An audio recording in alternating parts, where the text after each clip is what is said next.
Hello student, हम previous year question paper discuss कर रहे हैं। आज की क्लास में हम प्रीवियस ईयर स्टाफ नर्स के जो क्वेश्चन पेपर है उसका मॉडल क्वेश्चन पेपर डिस्कस करेंगे। Now first question is 43-year-old American male is admitted with sickle cell anemia. The nurse plan to assist circulation in the lower extremities UV2 hour. Which of the following outcome criteria would the nurse use? ठीक है, एक 43-year-old American mail है, वो admit हुए हैं तो उनको क्या है, सिकल सेल एनीमिया है। तो जो नर्स है वो क्या प्लान करेगी उनके सर्कुलेशन के लिए और लोअर एक्सट्रीमिटीज़ के लिए UV2 आवर्स में, तो क्या करेगी, capillary refill of below 30 second. अब सिकल सेल एनीमिया है तो इसका थोड़ा सा हम क्या देख लेंगे, वेस्नल देख लेंगे। ओके, क्या है कैपिलरी रिफिल टाइम देखना क्यों जरूरी, देख लेते हैं। It is important to assist the extremities of blood vessels occlusion in the client with sickle cell anemia because a change of capillary refill time indicated a change in circulation, the body temperature, motions, and sensory would not given information regarding the peripheral circulation. Therefore, answer A, B, C are incorrect and answer D is correct. Okay, तो कौन सा होगा answer D? क्या है, capillary refill below 30 second हमको क्या करना है, चेक करते जाना है। बिकॉज कौन सी बीमारी है यहाँ पे, sickle cell anaemia. Okay, I hope you understand. Now next question, a 30-year-old male for the healthy is brought to the emergency department in sickle cell crisis. What is the best position of the client?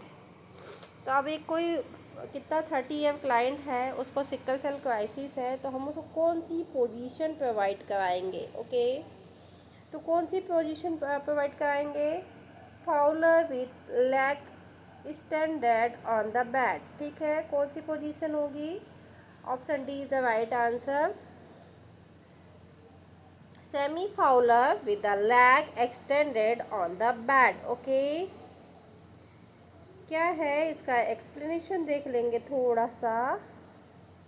Placing the client in semi Fowler position provide to the best oxygenation for the client, flexion of the hip and knee with indicates the knee chest position, impeded circulation and is not correct position for this client।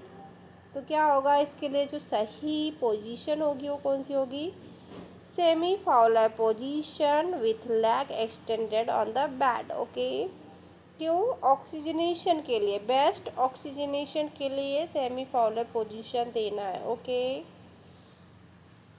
Now next question,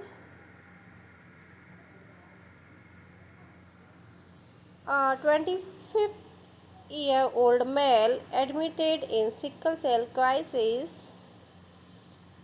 Which of the following intervention would be the highest priority for this client? तो एक क्या है, 25 साल का mail है, admit हुआ है, इसको भी सेम है, सिकल सेल क्राइसिस है, तो हम इसको प्रायोरिटी हाईएस्ट इंटरवेंशन क्या देंगे, तो क्या देंगे, encouraging fluid intake for 8 least 200 ml per hours. क्या है, तो हम उसको क्या करेंगे, उसको हाईएस्ट इन क्या है, फ्लूइड इनटेक करने के लिए बोलेंगे, इनकरेज करेंगे at least 200 ml per hour. Okay, अब क्यों करेंगे देख लेते हैं वेस्नल में। हम इतने जितने भी क्वेश्चन पढ़ रहे हैं अभी देख लिए हो गए आपने 3 question about Save sickle cell crisis के ऊपर है। तो आपका जो चैप्टर है ये ऐसे ही कंप्लीट हो रहा है कि इसमें प्रायोरिटी क्या देनी है, इसका टाइमिंग क्या होगा, इसमें फ्लूइड कैसा का चलाना, ये सारी चीज़ें हम देख रहे हैं इसमें। ठीक है, now explanation is it is important to keep the client in sickle cell crisis hydrated to prevent further sickling of the blood. Okay, answer A C D is incorrect. क्यों इनकरेक्ट है देख लेते हैं। Because the mechanical cuff place to the much pressure to arm, इसीलिए first वाला क्या है, incorrect है। अब सी वाला क्यों इनकरेक्ट है देख लेते हैं। Because raising the knee gates to impedes circulation, ये भी इनकरेक्ट हो गया। और थर्ड वाला क्यों है, डी वाला क्यों है, डी जो ऑप्शन है वो भी क्या है, जो because of Tylenol to mild analgesic for the client is in the crisis. अब क्या टाइलिन क्या है, माइल्ड एनाल्जेसिक है, तो क्लाइंट क्या में जा सकता है, क्राइसिस में जा सकता है, इसीलिए ये भी इनकरेक्ट है। करेक्ट क्या है, ऑप्शन बी। क्या करना है, हम उसको सबसे प्रायोरिटी बेस में क्या ट्रीटमेंट देंगे कि उसको बोलेंगे कि आप हर घंटे में कम से कम 200 ml फ्लूइड इनटेक कीजिए। Now next question, which of the following food would the nurse encourage the client sickle cell anaemia. तो हम किस टाइप का फूड देंगे सिकल सेल क्राइसिस के जो पेशेंट है उसको कैसा फूड देंगे, तो उसको देंगे पेप्साइल। ओके, कैसा फूड देंगे, पेप्साइल फूड देंगे।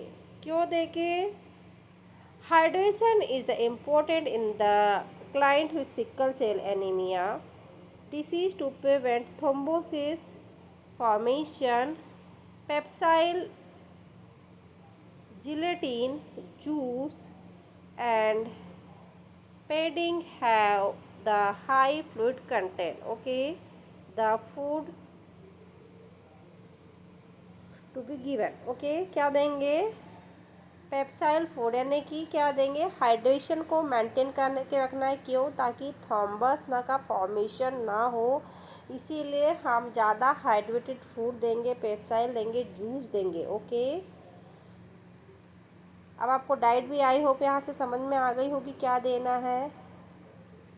अब देख लेते हैं next question, a newly admitted client has sickle cell crisis, he is complain of the patient in his feet and head. Okay, कहाँ कहाँ पेन हो रहा है, फीट और हेड्स में पेन हो रहा है। The nurse assessment find includes the pulse oximeter of 92. Okay, pulse oximeter कितनी है, 92. assuming that following intervention order which of should be done first। ठीक है, अब एक पेशेंट आया है, सिकल सेल क्राइसिस को लेकर आया है। ठीक है, अब वो क्या बता रहा है कि उसके फीट और हेड में क्या हो रहा है, पेन हो रहा है। अब क्या है, नर्स ने असिस्ट की उसका पल्स ऑक्सीमेट्री से, तो उसकी 92 ऑक्सीजन आ रही। ठीक है, ऑक्सीजन लेवल ठीक ठाक है। ठीक है, अब नेक्स्ट इंटरवेंशन क्या करेगी, ठीक है, क्या अज्यूम करेगी, तो देख लेते हैं। तो क्या करेगी, वो स्टार्ट O2 करेगी। क्यों स्टार्ट करेगी, क्योंकि हेडेक हो रहा है। ठीक है, बहुत ज़्यादा अच्छा ऑक्सीजन लेवल नहीं है, सिर्फ ठीक ठाक है, तो ऑक्सीजन लेवल को बढ़ाने के लिए वो क्या करेगी, O2 स्टार्ट करेगी। Okay, the pulse oximetry indicated the oxygen level is low. मैंने बोला था ठीक ठाक है, उतना अच्छा नहीं है, 98 एबव होता है तब बहुत अच्छा ऑक्सीजन लेवल होता है। यहाँ पे कितना बताया, 92 ऑक्सीजन लेवल। तो oxygenation take precedence over pain relief. Okay, तो इसके बाद में क्या है, आंसर ए, बी और डी क्या है, रॉन्ग है। Because of the priority need जो बोल रहा है, पेन है, इसको लेकर के ये जो इंटरवेंशन है फिट नहीं बैठते। ओके, अब इसके भी रैशनल देखना है ए के। अब ए क्यों इनकरेक्ट है, इसीलिए इनकरेक्ट है because although the warm environment reduce pain and minimize sickling, okay, it would not be priority. मैंने बताया पहले ही प्रायोरिटी बेस्ड ये आंसर सही नहीं है। ये भी हम करेंगे लेकिन हमारी फर्स्ट प्रायोरिटी क्या होगी, ऑक्सीजन लेवल को मेंटेन करना। ओके, फिर बी क्या है, because to the hydrogen important it would not require bowels. Okay, मैंने फिर बताया कि क्या है, प्रायोरिटी तो है लेकिन उतनी प्रायोरिटी नहीं जितनी कि ऑक्सीजन। जब आपको प्रायोरिटी बेस्ड क्वेश्चन पूछे जाते हैं ना, तो वहाँ पे क्या होता है कि सबसे ज़्यादा आपको सबसे इम्पोर्टेंट क्या होता है कि सबसे ज़्यादा ऊपर हमको क्या करना है, हमको सबसे ज़्यादा देखो खाना खाना तो ज़रूरी है लेकिन उससे ज़्यादा ज़रूरी क्या है, हमारा सांस लेना है ना। तो ये सारी चीज़ें, फिर उसके बाद में क्या है, खाना यदि नहीं मिलेगा चल जाएगा, पानी चाहिए। तो ये हमारी प्रायोरिटी नीड, मास्लो की है आपकी थ्योरी पढ़े हैं ना, प्रायोरिटी बेस्ड नीड होती है, वो सारी चीज़ें इसमें फॉलो होती है। ठीक है, so next question, the nurse is instruct the client with iron deficiency anaemia, which of the following meal plans would the nurse expect the client to select? Okay, तो क्या है, आयरन डिफिशियंसी एनीमिया है किसी client को। Okay, तो जो nurse है उसका मील प्लान कैसे सिलेक्ट करेगी, तो क्या है, आयरन डिफिशियंसी है तो एक क्या क्या देंगे उसको, एग देंगे, सलाद देंगे, ऑन व्हीट ब्रेड देंगे, ठीक है, गेहूं की ब्रेड देंगे या रोटी या चपाती देंगे। फिर क्या देंगे, कैरेट देंगे, स्टिक्स देंगे, और क्या देंगे, लेट्यूस सलाद देंगे और राइजिंग पाई देंगे। ओके, ये सारी चीज़ें किसको दी जाएगी, आयरन डिफिशियंसी एनीमिया वाले पेशेंट को। Okay, egg yolk, wheat bread, carrots, rising and green leafy vegetables are all highly in iron, which is the important minerals for the client. Okay, roast bread, cabbage and pork chops are also high in iron, but the side dish accompanies this the choice. Okay, now next question,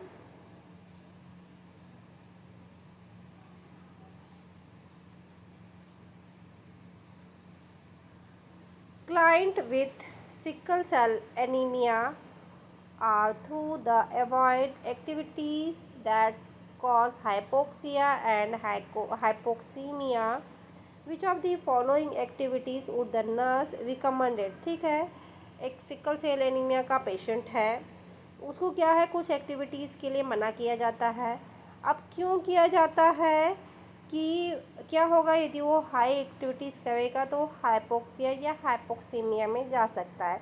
तब कौन सी activities है जो nurse बोलेगी कि तुम कर सकते हो, तो कौन सी एक्टिविटीज़ है, a bus trip to the museum of natural history, ये हम उसको करने को बोल सकते हैं क्योंकि इसमें ज़्यादा उसका क्या होगा, एग्जर्शन नहीं होगा, बॉडी नहीं थकेगी। Okay, taking a trip to the museum is only answer that not peace through a family vacation to Rocky Mountain, high altitude, cold temperature and airplane travels can be caused to sickling episodes should be avoided। Okay,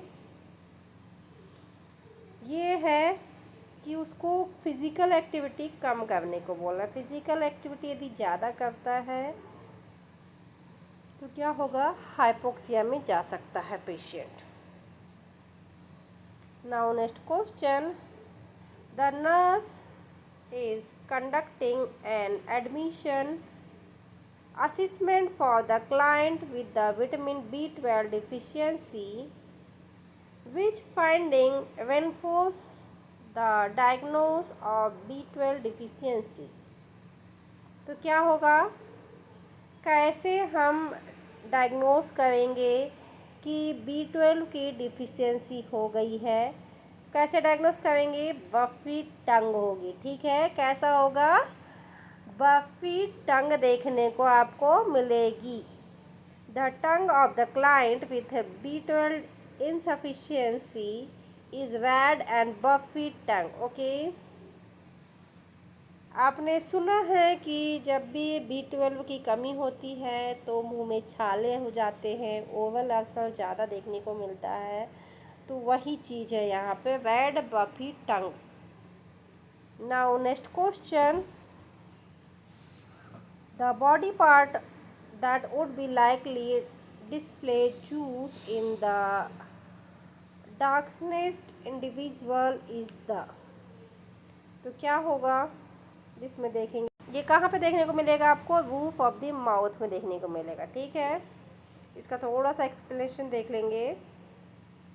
the oral mucosa and hard palate roof of the mouth are the best indicators of the jaundice in dark skin person. Okay, the conjunctiva can behave a normal